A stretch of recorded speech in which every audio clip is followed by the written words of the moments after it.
Good morning, Mr. Kingsley. My name is Sophia. Can the audience know you? Good morning, Sophia. Of course. Good morning, and thanks for having me in your studio. My name is Kingsley. You're welcome. The pleasure is mine. Today, we are here to talk about relationships, marriage between men and women, and a very sensitive topic, why some married men cheat. Well, this is a deep topic. Some married men cheat for different reasons: lack of emotional connection at home, poor communication, external pressure, or personal issues. That's interesting, but let me ask you this, Mr. Kingsley. Do you think cheating is always caused by the woman in the marriage or the man alone? No, I wouldn't say it's one-sided. Marriage is a partnership. When communication breaks down, both sides can contribute to problems, but responsibilities still remain. All right, let's go deeper. We also see issues of abuse in relationships, both men and women being abused. What is your view on that? Abuse in any form is wrong. Men experience sometimes psychological abuse too, but often they stay because of societal pressure. Now, let me ask you something more direct. Why do you think women sometimes abuse their husbands? That's a complex issue. I think it stems from power imbalance. It can come from frustration, lack of respect and communication, or unresolved anger in the relationship. But again, no excuse justifies it. Question, why do you think men have been doing all kinds of things in marriages today? Cheating, neglect, and emotional distance. Not all men behave that way, but for those who do, it often comes from emotional immaturity, lack of discipline, poor understanding of commitment, external influences, and temptations. That's a powerful point. So what we are hearing today is that relationships require effort from both sides, not blame on one gender. Mr. Kingsley, in part one, you talked about both sides being responsible in marriage, but let's be honest. Many people believe men are the main cause of ship. Sophia, I won't agree with that general statement. You cannot label all men as the problem. That's unfair. There are also women who cheat, who disrespect their husbands. So you are saying it's equal? Because statistics and real life stories seem to show otherwise.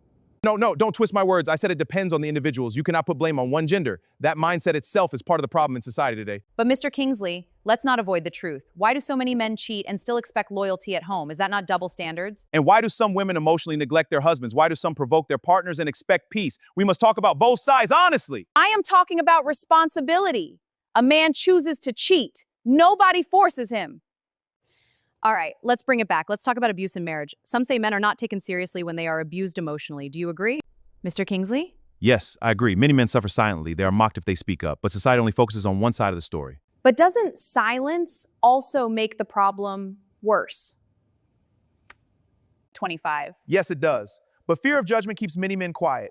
And when communication dies, the marriage starts dying too. So what you are saying is both men and women are struggling, but nobody is truly listening to each other? 27, Mr. Kingsley. Exactly. And until people learn accountability without blaming one side, relationships will keep failing. That's a strong point, but I still believe responsibility starts with the choices we make. And I believe healing starts when both sides stop pointing fingers and start speaking truthfully. Maybe the real problem is that nobody wants to listen anymore. Mr. Kingsley, what are your thoughts on the public reaction? I expected reactions, but not this level of intensity. People are really connected to this topic. 32, Sophia. Let's go straight to our first caller. Hello, you're live on 3 News. We have a live call-in. Hello, I just want to say, men are always blaming women. Why is both sides? Some men are just irresponsible. Will not fix anything. We need solutions, not division. Welcome back. We have a live caller on the line. This is unfair. Nobody talks about men suffering. Men are abused emotionally and nobody cares. That is exactly what we discussed in part 2. But emotions are clearly very high right now. Mr. Kingsley is defending men too much. This is why marriages are failing. Women are tired. I am not defending bad behavior. I am defending fairness. We cannot solve problems by attacking one gender.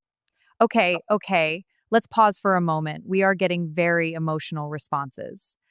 Sir, please take your seat. We are trying to have a balanced discussion. This is exactly the problem.